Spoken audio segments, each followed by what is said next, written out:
देश के माननीय उपराष्ट्रपति श्री जगदीप धनखड़ जी, डॉक्टर श्रीमती सुदेश धनखड़ जी, उत्तर प्रदेश के यशस्वी मुख्यमंत्री योगी आदित्यनाथ जी, श्री सोमेंद्र तोमर जी, माननीय मंत्री श्री, माननीय मंत्री श्री दिनेश खटिक जी,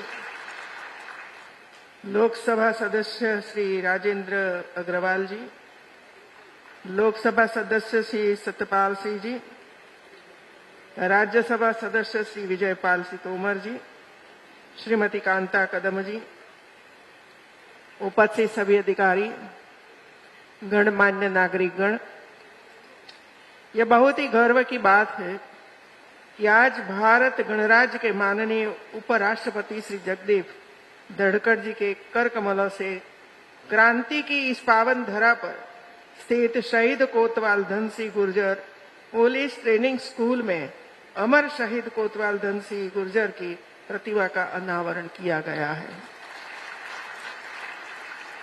मुझे इस बात की प्रसन्नता है कि उत्तर प्रदेश सरकार ने वर्ष 2022 में न केवल इस पुलिस प्रशिक्षण विद्यालय को उच्चीकृत कर state of the art police training centre घोषित किया, बल्कि इसका नामकरण महान सेनानी शहीद धन सिंह गुर्जर कर दिया।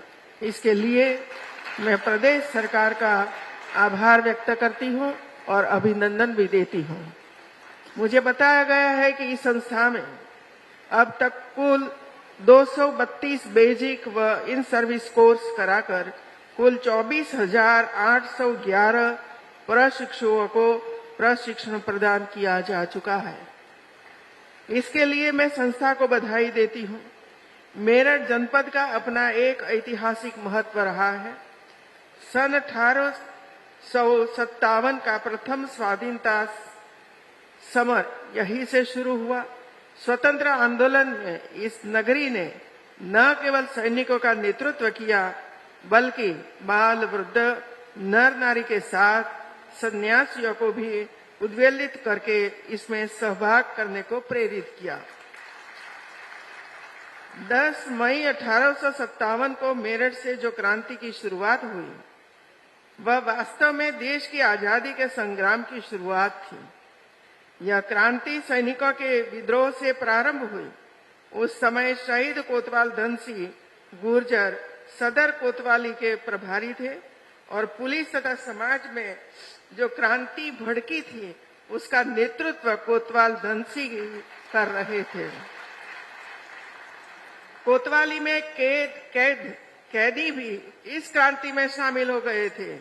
विद्रोह मेरठ के गांवों में भी फैल गया। इस क्रांति के बाद ब्रिटिश सरकार ने कोतवाल धन सिंह को मुख्य आरोपी ठहराते हुए उनके साथ अनेक ग्रामीणों को गिरफ्तार कर मेरठ के एक चौराहे पर फांसी पर लटका दिया। मित्रों, इस घटना में हमारे देश ने अपने एक महान क्रांतिकारी को खो दिया। आज के इस अवसर पर मैं देशभक्त शहीद कोतवाल सिंह गुर्जर को न केवल श्रद्धा पूर्वक नमन करती हूं, बल्कि उनके जीवन से युवाओं को प्रेरणा लेने की अपील भी करती हूं,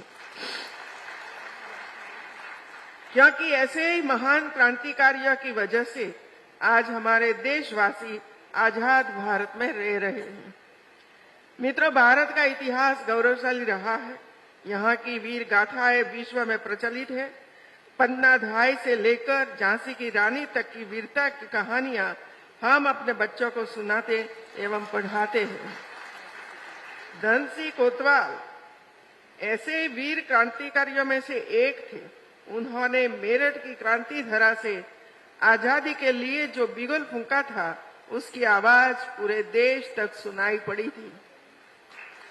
धन सिंह कोतवाल जैसी कुर्बानी देने का पुलिस महकम में अन्य कोई उदाहरण नहीं है। कोतवाल धन सिंह की वजह से पूरा पुलिस महकम गर्व का अनुभव करता रहा है। उनका साहस व देशभक्ति आज भी एक मिसाल है तथा पुलिस के लिए एक आदर्श है। देश और प्रदेश में आजादी के अमृत महोत्सव पर अनेक कार्यक्रम हुए, जिसमें तमाम ऐसे वीर नायकों और नायिकाओं का उल्लेख सामने आया। जिन्होंने आजादी की जंग में हिस्सा तो लिया, परंतु वे गुमनाम रहे। इस अमृत वर्ष में देशवासियों ने ऐसे वीर सपूतों, महापुरुषों और बलिदानियों को भी नमन किया जो हम सभी के गौरव की बात है। इतिहास साक्षी है कि किसी राष्ट्र का भविष्य तभी उज्जवल होता है जब वो अपने अतीत के अनुभवों और विरासत के गर्व से पल पल जुड़ा रहता है।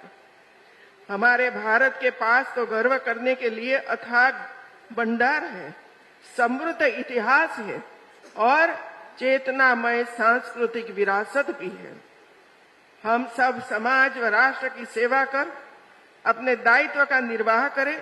हमारे देश जैसा संविधान, अनुशासन पूरी दुनिया में कहीं नहीं है। हमारा देश सबसे अच्छा है, सभी नागरिक महत्वपूर्ण है। भविष्य को दृष्टिगत रखते हुए नए भारत के निर्माण के लिए नई नीतियां और योजनाएं बन रही हैं, जिसमें हमारी सरकार सबका साथ, सबका विकास, सबका विश्वास और सबका प्रयास जैसी बातों पर जोर दे रहा है। इससे हमारा देश विश्व में और भी ज्यादा प्रगति एवं अपने आप में सक्षम एवं आत्मनिर्भर बन सकता है।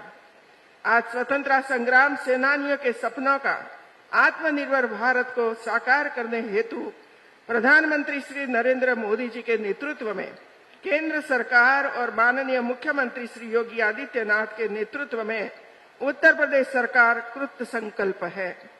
मुझे विश्वास है कि सभी के प्रयास से हमारा भारत उन्नति की नई ऊंचाइयों को छू सकेगा। अंत में मैं माननीय उपराष्ट्रपति महोदय जी का आभार व्यक्त करती हूं कि उन्होंने अपने कीमती समय से कुछ क्षण हमारे बीच में बिताई। आप सबको बहुत बहुत बधाई। जय हिंद।